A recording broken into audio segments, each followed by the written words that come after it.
I'm off to Mount Clarence. It's home of the National ANZACS Centre and to the Field of Light, Avenue of Honour. Tens of thousands of diggers left from the port of Albany, and Mount Clarence would have been the last glimpse of Australia they would have seen. And as the sun goes down, the beauty of this artwork is revealed. It was commissioned by WA Cultural Organisation Form. This is a one-off installation, so it's a must-see for anybody that is in Albany. Fibre optics carry light to the spheres, illuminating them in the night.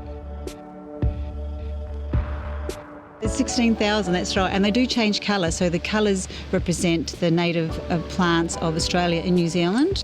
The man behind the vision is international artist Bruce Munro. He's a UK artist.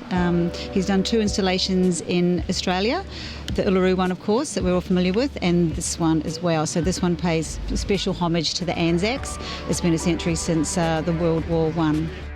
He was helped by a small army of local volunteers. It took 2 weeks to install with 50 Albany volunteers, a lot connected to the ANZACS, which is pretty fantastic.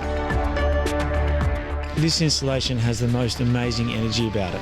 And what's important is that we remember that on the 1st of November 1914, 30,000 young Australians and New Zealanders left Albany heading towards Egypt and the battlefields of the Great War. Many never came home. It is an amazing experience. Over 100,000 people have already visited. And if you're not one of them, you should make the trip as well. It finishes April 28th this year, so it's a must-see if you come to Albany, absolutely.